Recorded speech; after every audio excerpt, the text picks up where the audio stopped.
Pois é, gente. 8 de fevereiro, operação contra várias pessoas ligadas ao ex-presidente Jair Bolsonaro em curso, né?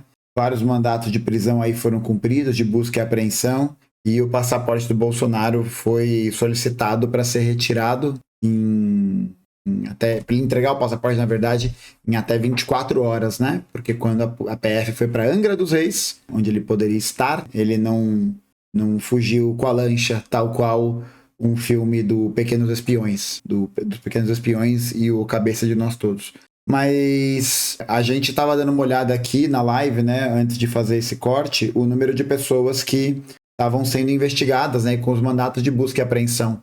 E, mano, muitas pessoas do Exército, muitos oficiais do Exército, pessoas que são que eram intimamente assim ligadas a gestão governamental do Bolsonaro, né? Mas acho que setores do Exército que, sobretudo, são bem mais não sei se mais ideologizados, né? Como se fosse possível ter um exército sem algum tipo de ideologia ou de política, né? Mas eu acho que de setores mais ligados a essa perspectiva próxima do olavismo, né? Próxima de algumas linhas de pensamento dessa direita mais, enfim, né, dessa direita mais alt-right que a gente tem aqui no Brasil. E aí fica a questão, né, se o Bolsonaro vai realmente ser preso, se ele vai ser condenado e tal. E eu acho que isso, de alguma maneira, é um atrativo, assim, né? A chamada, né, de que o Bolsonaro está sendo alvo de uma operação da PF, tudo isso é muito espalhafatoso. Então as pessoas vão falar sobre isso, né? Porque, afinal de contas, a gente tá falando de uma pessoa que é notadamente, né, odiada por muitas outras pessoas, né, alguém que fez coisas terríveis para o Brasil, para o povo, o trabalhador brasileiro. Só que, ao mesmo tempo, eu tenho uma sensação ruim de ver isso, né, porque o que me passa de impressão é que, primeiro, existe um foco muito centralizado na figura do Bolsonaro, especificamente como um bode expiatório. Como uma parada meio da vingança da social-democracia. Não sei. Acho que tem um pouco dessa perspectiva, porque a gente vê que as outras pessoas que são citadas, né, e que mostram um problema estrutural, um problema da ordem da formação daquela organização, é o grande número de militares que estava presente nessas matérias da PF, nessas buscas de apreensão, nessas investigações, nas movimentações que são feitas não só com pensão de militar, com desvio de recurso e tal, mas na própria forma de organização do Exército. E aí, essas pessoas vão ter o mesmo tipo... A gente vai fazer um outro questionamento que é muito importante, que é: qual que está sendo o papel das Forças Armadas nesse processo? De que maneira as Forças Armadas estão envolvidas com essa dinâmica, né? Com essa perspectiva que vem trazendo essas coisas à tona? Porque a gente vê que dentro do que aconteceu no governo Bolsonaro, a gente viu um ascenso muito grande de pessoas que eram do Exército, né, que eram das Forças Armadas no geral, para passar a ocupar cargos governamentais, tá ligado? Isso foi uma coisa que se acelerou muito a partir da gestão do governo Bolsonaro. Sobretudo porque a grande maioria dos cargos comissionados naquele contexto eram justamente cargos comissionados ligados, né, que vão ser ocupados por pessoas do Exército, das Forças Armadas, na verdade, né? Porque o Exército é uma parte das Forças Armadas. Então, tipo, a gente viu, né? O 8 de janeiro, a gente viu um ano da tentativa de golpe promovida por esses apoiadores, e aí a gente tem todo esse escarcéu em torno de determinadas figuras, mas aí fica a questão: e esses outros grupos que que estão participando ativamente desse processo? E essas outras entidades que estão participando ativamente do processo? Como é que fica? Tá ligado? Porque, tipo, a gente tá falando de financiadores do 8 de janeiro, empresários do agro, empresários de vários setores, e a gente tá falando de setores importantes das Forças Armadas, tá ligado? Do oficialado das Forças Armadas, que vivem uma vida bastante distinta, né, em relação à vida dos soldados, praças, cabos, que comem o pão que o diabo amassou, né? Então, tipo, é muito louco porque a gente vê que, mais uma vez, as Forças Armadas estão envolvidas em um processo, em um papel político, e que tem uma atuação fundamental nesse contexto. Então, tipo, a gente vê que, pela própria forma, né, de como o famoso artigo 142 está disposto ali na Constituição, né? As Forças Armadas, constituídas pela Marinha, pelo Exército e pela Aeronáutica, são instituições nacionais, permanentes e regulares, organizadas com base na hierarquia e na disciplina, sob a autoridade suprema do Presidente da República, e destinam-se à defesa da pátria, à garantia dos poderes constitucionais e, por iniciativa de qualquer destes, da lei e da ordem. Então é interessante ver como existe esse papel de tutela. Esse papel de tutela, né, é uma coisa que a gente percebe que já apareceu antes, né? Apareceu antes, inclusive, durante o processo ali de prisão do Lula, em 2018, não lembro quanto foi, 2017, 2018, acho que foi 18, né, quando eu estava concorrendo e tal, no primeiro momento, em que o Eduardo Vilas Boas, né, o general hoje que está de cama, né, está apodrecendo, ele fala, né, se for contra qualquer decisão do STF que estava votando essa matéria, não haverá indisposição para movimentar o povo brasileiro. Vou até mostrar aqui para vocês, espera aí, até mostrar essa parada. Ó, é esse aqui. Nessa situação que vive o Brasil, 3 de abril de 2018, resta perguntar às instituições e ao povo quem realmente está pensando no bem do país e das gerações futuras, e quem está preocupado apenas com interesses pessoais. Asseguro à nação que o Exército Brasileiro julga compartilhar o anseio de todos os cidadãos de bem de repúdio à impunidade e de respeito à Constituição, à paz social e à democracia, bem como se mantém atento às suas missões institucionais. E qual que é a missão institucional? A garantia da lei e da ordem. Então, você percebe que tem várias dessas movimentações, várias ingerências da época da pandemia, vários casos de corrupção espalhados por aí, e aí a gente terminou o governo de 2022, começo de 2023, com os gritos de sem anistia. Agora tem que ver. Um ano depois, né, desses eventos todos, o que aconteceu até agora, né? Aqui, só para poder trazer dados, né, informações.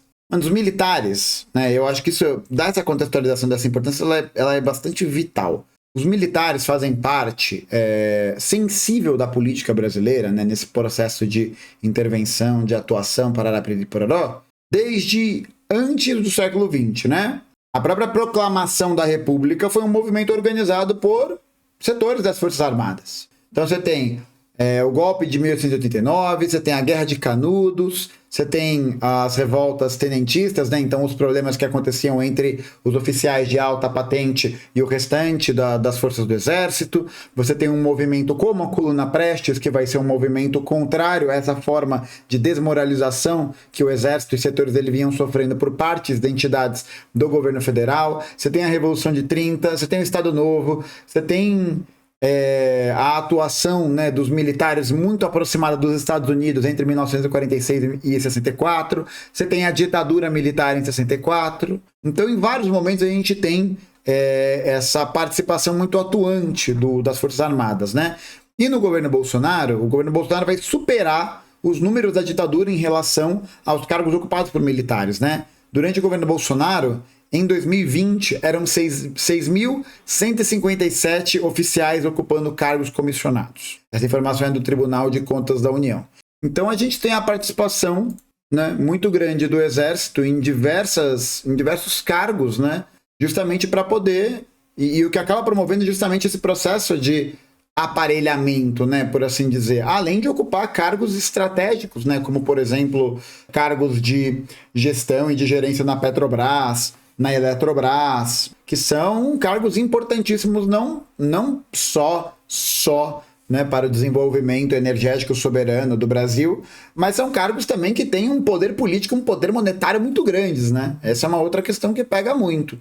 Então, você tem a participação cada vez maior do Exército, né? Então, você vai ter, por exemplo, no norte do Brasil, na época do governo Bolsonaro, a Operação Verde Brasil, que vai acontecer durante o ano de 2019, que vai acontecer ali com um destacamento por parte do Exército, e a gente lembra, né, que houve muita leniência por parte das Forças Armadas com relação à atividade de garimpo ilegal, né? Cara, saiu uma notícia outro dia, inclusive, deixa eu ver se eu acho ela aqui. Saiu uma notícia outro dia, no dia 24 de janeiro, que as Forças Armadas pediram R$ 1 milhão por dia para manter a atuação na terra Yanomami.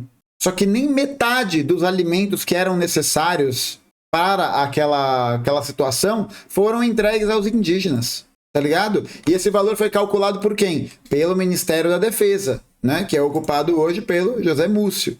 E aí, nessa missão, né, que é necessária para poder evitar que os... Mas olha isso, né? Os Yanomamis estão sendo utilizados como barganha, tá ligado? Tipo, não é como se não houvesse recurso para isso, né? Tá ligado? Ó, o documento diz que a verba para assistência humanitária e expulsão de garimpeiros teria acabado e que seria necessário um novo aporte financeiro. O pedido foi feito com cerca de um mês após o governo liberar 275 milhões em créditos extraordinários destinados a essa finalidade. Então os caras liberaram 275 milhões, aí acabou um mês depois. Se aqui tá pedindo, né, 1 milhão por dia para poder fazer essas operações, 275 milhões dá para 275 dias. Como é que acabou em 30? Como que pode? Tá ligado? Como que pode? E fora isso, né, em 2019 a gente ainda teve a nomeação do Eduardo Pazuello para chefiar o Ministério da Saúde, que foi aquilo lá, né? Para que toda essa angústia, né? Vocês lembram disso? O cara falando para que toda essa angústia pela vacina? Que lavou as mãos para falta de oxigênio em Manaus, fora o estreitamento das relações internacionais entre as Forças Armadas dos Estados Unidos sobre o Trump, né, naquele período, com o Bolsonaro. Isso que não acabou ainda, né? Porque vale lembrar que a base de Alcântara, que fica no Maranhão, foi concedida para a utilização militar dos Estados Unidos durante o governo de ninguém mais, ninguém menos que Flávio Dino. Tá? E além disso, você tem também esse ano, não sei se foi, acho que foi ano passado, uma operação, né, de treinamento com o oficialato militar dos Estados Unidos, em que os oficiais do Exército dos Estados Unidos vieram ensinar tática de guerra, vieram ensinar estratégia, vieram ensinar o que eles chamam de PSYOPs, né, operação psicológica, tá ligado? Quão perigoso é para a soberania nacional a gente ter um agrupamento do exército dos Estados Unidos no nosso território, ensinando um oficialato já inclinado para uma perspectiva de intervenção no poder político com muita intensidade, o quão perigoso é a gente ter essa movimentação para que não haja, no momento ali mais tensionado, no momento ali da explosão do contínuo da história, né, numa eventual tensão social, a intervenção das Forças Armadas, com o apoio desses grupos dos Estados Unidos, tá ligado? É muito louco, porque isso remonta já a uma cota. Não sei se vocês sabem disso, mas tem uma escola de formação militar no Brasil chamada Escola das Américas. Ela foi fundada em 1946 no Panamá e a finalidade dela era de formar militares da América Latina, da América Central e do Caribe para poder promover a doutrina de segurança nacional. Uma doutrina que vai ser muito famosa porque ela vai basicamente defender a perspectiva de que o inimigo estrangeiro, o inimigo externo, ele atua também a partir da perspectiva da subversão. Então ele lida com essa ideia de que ao mesmo tempo você tem um inimigo de fora que quer invadir, quer fazer qualquer coisa, e um inimigo interno que, movimentando uma organização de insurgência, movimentando uma organização subversiva, né? Não é à toa que a gente vai ter muito essa associação, né? Na época da ditadura militar no Brasil, essa brisa de que os militares perseguem os subversivos, né? Aqueles que querem subverter o sistema, subverter a lei e a ordem, né? A garantia da lei e da ordem. E aí, essa instituição, ela vai, em 61, começar a formar militares para poder fazer uma insurgência, para lutar contra os comunistas. Então a gente vai ter, por exemplo, o caso cubano é o caso mais famoso, né? Que a gente tem ali a Operação Baía dos Porcos, depois a gente vai ter o financiamento de organizações, de ONGs, de instituições cubanas em Miami, que vão atuar com essa base, né? Que vão atuar com base em operações de sabotagem, o próprio terrorismo praticado pelos Estados Unidos, né? E isso acontece também no Brasil. Também acontece no Brasil, né? Se a gente parar para pensar que isso é um movimento que vai se estender por toda a América Latina. Porque mais de 300 militares brasileiros, durante o período da ditadura, até antes e depois, né? Entre 54 e 1996, 300 militares brasileiros passaram pelo menos uma temporada na chamada Escola das Américas, tendo formação ligada à perspectiva de segurança nacional promovida pelos Estados Unidos. né? Falaram ali no chat também, né? Um clássico, né? Operação Condor, que era a articulação de vários grupos militares na América Latina para poder combater essa subversão anticomunista, combater a subversão comunista, na verdade. E aí era uma operação que basicamente a CIA coordenava e que ensinava táticas de tortura, de interrogatório e tudo mais para agentes de vários países diferentes que atuavam em vários países diferentes para poder ganharem experiência, tá ligado? Então, tipo, eu acho que é muito perceptível o quanto a gente ainda tem desse processo de uma reminiscência daquilo que ficou com a atuação dos militares, né? Porque os militares em 64 são aqueles que vão fazer valer, no primeiro momento, os interesses das burguesias nacionais. E fez valer o interesse das burguesias nacionais até o fim do regime, com menos apoio, com mais pressão popular, com mais organização social, mas que mantém essa perspectiva, que mantém essa linhagem. Tem eu lembro que no podcast, né, que eu fui com o Jones, Inteligência Limitada, o Jones até comentou, né, de um projeto nacional de desenvolvimento que é de direita. Meio isso também aconteceu. Só que no caso do Brasil é muito louco porque a gente vê que essa atuação dos militares continua muito presente e isso diz muito respeito à própria forma de como esse processo, né, da ditadura aconteceu. Porque a gente tem organizações sociais, civis ali nos anos 60 fortalecidas, fortes e tal, mas que vão se desarticular com a perseguição e com a intensificação da perseguição do regime, sobretudo na década de 70, né? Porque na década de 70 a gente tem a formação das guerrilhas, tanto rurais quanto urbanas, a gente tem a VAR Palmares, a gente vai ter o MR8, a gente vai ter a Aliança Nacional Libertadora, a gente vai ter um monte de organizações que vão atuar, né, como essa perspectiva de derrubada do regime militar, na formação de núcleos populares de resistência, e aí depois que as iniciativas são derrotadas, né, e aí os comunistas são perseguidos, estudantes são mortos, operários, jornalistas, até hoje, né, gente, existe uma grande dificuldade para que haja um processo de verificação e de responsabilização dos agentes do Estado que participaram do processo de perseguição aos opositores do regime. O Brasil foi o único país do Cone Sul que não processou nenhum militar. Processou o Ustra, que morreu. Foda-se, né? Tipo, foda-se. Não é à toa que é uma das marcas, né? E eu acho que é interessante a gente observar e pensar nisso, né?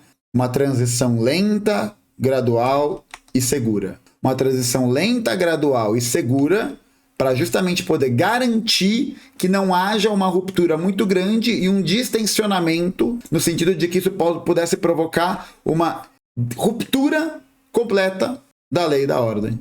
Tem um livro muito bom sobre isso, chamado História do Regime Militar Brasileiro, do professor Marcos Napolitano. É um livro de introdução, ele é bem completinho e tal, e existem esses relatos e registros, né, de que haviam setores dos militares, sobretudo aqueles que eram ligados ao porão da ditadura, que a gente chama de porão, né, que é uma galera bem mais, entre aspas, ideológica, uma galera bem mais cachorro louco, bem mais anticomunista, bem mais facho, né, que vai defender a ideia de que essas irrupções, né, se essas erupções sociais continuassem a acontecer, era para o regime militar ter durado até o ano 2000. Vocês conseguem imaginar isso? Mas aí eu acho que a questão que gera, assim, né, é pensar que a própria forma de como a lei da anistia foi pensada, foi estruturada e colocada, foi uma lei da anistia que vai acabar beneficiando também esses agentes repressores do Estado. Então é uma lei da anistia que vai anistiar todos os criminosos políticos de ambos os lados, entre 61 e 79, que vai permitir a volta de várias pessoas para o Brasil, né? Vários lutadores, várias pessoas que haviam sido perseguidas e exiladas pelo regime, mas ao mesmo tempo é uma lei de anistia que vai garantir a permanência desse espectro, sobretudo depois do a tentativa de atentado ao Rio Centro, em que militares vão tentar colocar uma bomba colocar uma bomba num carro para poder culpar os comunistas, e aí a bomba explode com os militares dentro. Inclusive, se eu não me engano, não sei se é essa que o Bolsonaro fez o croquis, mas tem um que ele fez o croquis. E depois, o que aconteceu com ele, né? Foi processado no exército, porque enchia muito o saco, foi transformado em capitão da reserva, não foi expulso, né? Para não gerar bafafá, e virou deputado, tá ligado?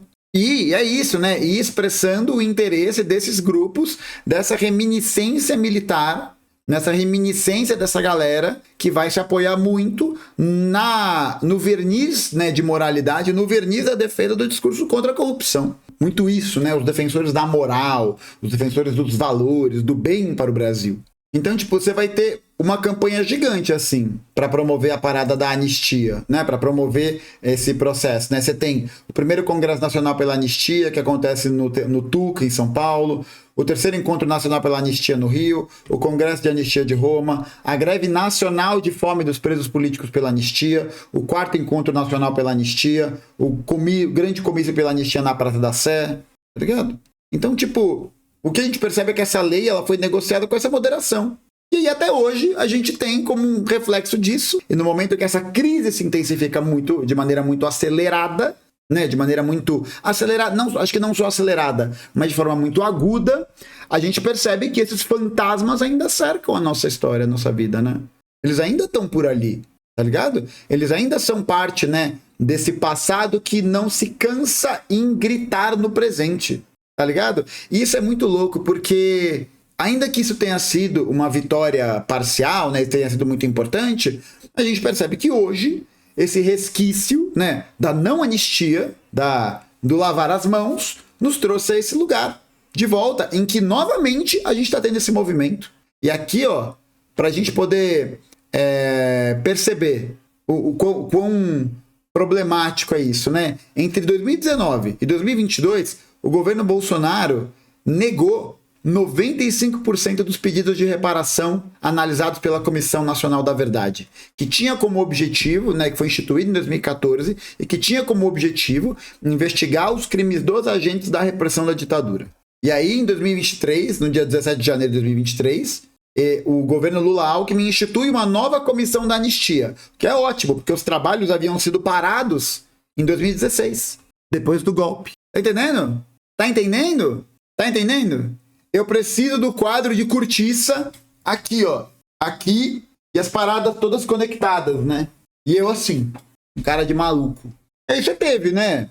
Tipo, acho que uma parada, até um negócio que eu vi, que eu acho que sintetiza bem essa ideia, né?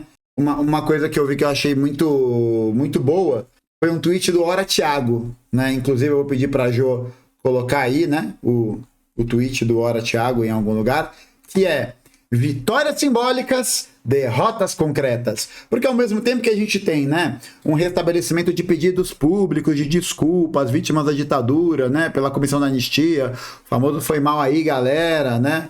Presença do Silvio Almeida na caminhada do silêncio, né? Silvio Almeida que, inclusive, finalmente fez um pronunciamento importante contra a privatização dos presídios e a política econômica que vem sendo tocada pelo Fernando Haddad. Depois da gente pautar e falar muito disso, encher o saco pra falar disso. A gente vai ter a criação da semana do Nunca Mais. Mas, tipo, muito bom, né? Muito legal. E aí? Criar a semana do Nunca Mais. E aí, vai ter show? É isso? É isso? Vai ter um showmício? Vai ter a barraquinha de churros do Chaves? Tá ligado? Porque na prática, o que acontece é o José Múcio, que é Ministério da Defesa, e ligado a setores das Forças Armadas que são partidários dessas ideias, tá lá. Continua lá. Ele que, inclusive, né, é o responsável pela pasta que elaborou o documento que dizia que o Exército precisa de R$1 milhão por dia para continuar fazendo operação contra o garimpo, para levar mantimentos para a terra Yanomami. E aí, se o Exército não vai, o que acontece é a expansão do garimpo ilegal. Tem outro fator aí também que supostamente envolveria outros agentes aí, né? De que, curiosamente, várias operações do garimpo ilegal supostamente aconteceriam com uma suposta leniência desses setores, mas isso daí, né, é um papo de suposição somente. E aí... Eu ainda não consigo traduzir para curiosamente várias operações do garimpo supostamente acontece com uma suposta leniência desses setores, mas isso daí é um papo de suposição, né? Obrigado, Siri. Você vê, né? Você vê que... Você vê, né? A situação está grave, a situação está grave.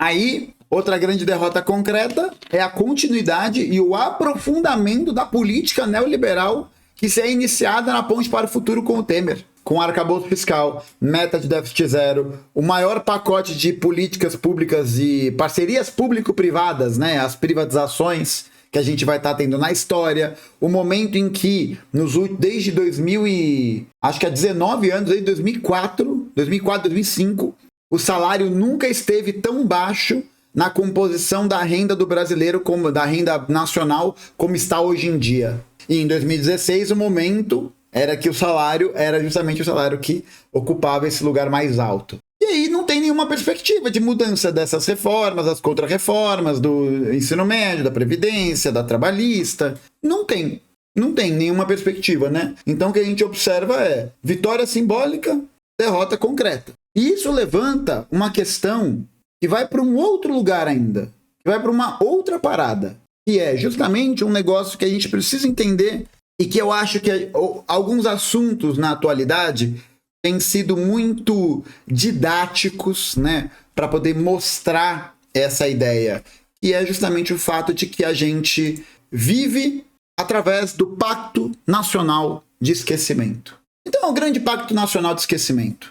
Ninguém fala mais nada, ninguém toca no assunto, não é momento de falar agora, não é hora de falar nada. Por quê? Porque se falar, as pessoas vão ficar enchendo o saco. Tá ligado? Da mesma maneira, o próprio silenciamento da Comissão Nacional da Verdade, ela é uma forma de tentar viabilizar esse esquecimento, viabilizar a saída dessa perspectiva geral do discurso público, porque dessa maneira não é possível criar uma mobilização social que possa reivindicar e exigir, né, as mudanças ou as medidas que seriam necessárias para poder criticar essas questões oriundas desse Pacto Nacional de Esquecimento, né? Mas isso não vai só para o Exército, não. Basta a gente ver, gente. Tipo, aqui, né, para pegar um exemplo de escola, né? Pegar um exemplo de escola. A gente não conhece nada sobre a coluna Prestes. Não conhece nada. Conhece nada. Tem meia dúzia de livro, né, que ninguém lê. Que a verdade é essa, ninguém lê. E foi, esse ano completa 100 anos, e que foi o maior movimento, a maior marcha militar da história da humanidade depois da Revolução Chinesa, que inclusive Mao Tse-tung, corre a fofoca miúda, leu Os Sertões de Euclides da Cunha e se inspira no movimento.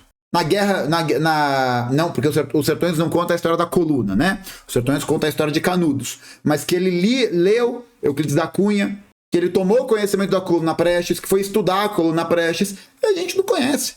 Nós brasileiros não conhecemos. Não conhecemos, tá ligado? A gente não conhece a história de vários movimentos e organizações feitas por populações quilombolas, por organizações indígenas. A gente não sabe que os comunistas foram eleitos em 45, que a lei que não prevê taxação para livro no Brasil é do Jorge Amado. E Marighella foi eleito deputado em 45, o Prestes senador, tá ligado? E no ano seguinte, né, não sei, acho que foi no ano seguinte, 46, o Partido Comunista Brasileiro é posto em ilegalidade. E depois do Brasil, funda a sua própria Escola das Américas. Então, tipo, é um pacto nacional que se expressa também, por exemplo, na própria forma e na próprio tratamento de como algumas coisas acontecem por ações das empresas e que destroem milhares de vidas, como os acidentes, né, de Mariana e Brumadinho. Como, por exemplo, mano, ontem eu tava vendo o Tricas amassar o Água Santa e eu tava dando uma olhada no Twitter no meio do jogo, e tava 3-0 já, eu tava dando uma olhada no Twitter no meio do jogo, e aí apareceu um tweet do Flamengo colocando uma notinha mequetrefe no aniversário de acho que 4 ou 5 anos do incêndio do Ninho do Urubu. Falando, já falamos com as famílias, não sei o quê, no meio do intervalo do jogo contra o Botafogo. Vai ninguém ver e foda-se, tá ligado? Ou pegar, né, sei lá, a gente lembrar, por exemplo, do Eldorado dos Carajás, sabe? Um momento em que se abriu fogo contra militantes do movimento dos Trabalhadores Sem Terra. Ou agora, a gente teve agora a atuação na Bahia de latifundiários auxiliados por soldados da polícia, auxiliados escoltados, né, protegidos ali para não gerar conflito, e que acabou provocando o baleamento de 2 lideranças indígenas da etnia Pataxó e a morte de um deles, tá ligado? Aí, com isso, né, você promove uma alteração da memória. Você reescreve a história. Você promove uma forma de alcance de certos discursos e certas linhas políticas que vão servir ao projeto político da classe dominante. Então é muito interessante para a classe dominante brasileira que a gente fale, por exemplo, da ditadura militar como Revolução de 64. Por exemplo, de não colocar o caráter empresarial, de não colocar o caráter burguês, capitalista que existia por trás dali. Muito interessante. E é muito interessante que esse tipo de perpetuação, não só do fascismo, né? Porque eu acho que a gente pode... Às vezes a gente tem que tomar muito cuidado, né? Porque de tanto se preocupar em se bradar como organização antifascista, a gente precisa lembrar que o fascismo, ele se comporta como um movimento tático da própria consolidação do poder das classes dominantes.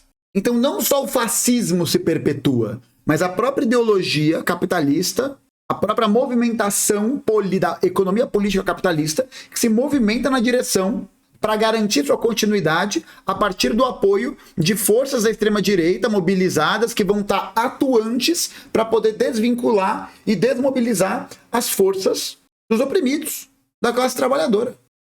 É muito louco porque a gente percebe que esse tipo de importância, né, quando a gente pensa que não vai todo mundo ser anistiado, né, porque perguntar, Bolsonaro pode ser preso, pode passar no xilindró, o Carluxo vai virar um pônei, mano, sei lá, velho, sei lá, sabe, é importante que seja punido, é importante que haja a verificação do cometimento de crimes e tudo mais, né, mas aí a questão que fica é a seguinte, e estruturalmente, como que isso vai ser lidado? Como que isso vai ser gerido? Na perspectiva desses grupos, a anistia já é uma realidade. Já está acontecendo. Talvez você pegue meia dúzia ali, né? Você pega ali uma galera para servir de exemplo, para ser presa e tal, mas a tradição continua. A tradição da anistia continua. Por quê? Porque é um pacto, né? Com tudo. Um grande pacto nacional. Com tudo. E é muito louco, porque tem uma parada que eu acho importante para a gente ver. Tem um trecho do 18 de Brumário, do Marx, que ele diz um negócio que eu acho que cabe muito bem para a gente poder refletir acerca dessa questão. Vou puxar aqui e mostrar para vocês. Espera aí. E vocês muito provavelmente conhecem, né, essa frase, ela é bem famosa. É um dos grandes livros assim, de história, né, que o Marx escreveu. Vou fazer aqui. Em alguma passagem de suas obras, Hegel comenta que todos os grandes fatos e todos os grandes personagens da história mundial são encenados, por assim dizer, 2 vezes. Ele se esqueceu de acrescentar a primeira vez como tragédia, a segunda como farsa. Aqui ele fala do contexto da França, né, das revoluções de 1848, dos jacobinos e tudo mais. Mas é essa parte que eu quero destacar. Os homens fazem a sua própria história. Contudo, não a fazem de livre e espontânea vontade. Pois não são eles quem escolhem as circunstâncias sob as quais ela é feita, mas estas lhes foram transmitidas assim como se encontram. A tradição de todas as gerações passadas é como um pesadelo que comprime o cérebro dos vivos. E justamente quando parecem estar empenhados em transformar a si mesmos e as coisas, em criar algo nunca antes visto, exatamente nessas épocas de crise revolucionária, eles conjuram temerosamente a ajuda dos espíritos do passado. Tomam emprestados os seus nomes, as suas palavras de ordem, o seu figurino, a fim de representar, com essa venerável roupagem tradicional e essa linguagem tomada de empréstimo, as novas cenas da história mundial. Então, nesse processo dessa reabilitação, dessa manutenção da memória, há justamente, né, um momento de reabilitação dessas figuras para poder, muitas vezes, parar essa crise revolucionária. Ou quão importante é a gente pensar que a luta que se faz na história, né, e portanto a luta que se faz não só pelas pessoas na atualidade, né, que foram diretamente impactadas pelos processos que foram tocados também por certos setores das Forças Armadas, mas isso também diz respeito a uma luta das pessoas que morreram vítimas da perseguição na ditadura, tá ligado? A reabilitação, a continuidade dessa memória significa esse movimento, mas não é só um movimento pela memória, né, fazer a semana do nunca mais, a semana do ditadura nunca mais. Não, porque essa vitória simbólica nada conta se não há uma vitória concreta, tá ligado? Porque é isso, enquanto a tradição, né, que a gente está inserida por a do conformismo, a onda do fascismo vai continuar nos arrastando. Essa onda continua nos arrastando. A onda das ideias da classe dominante, dessas formas de poder.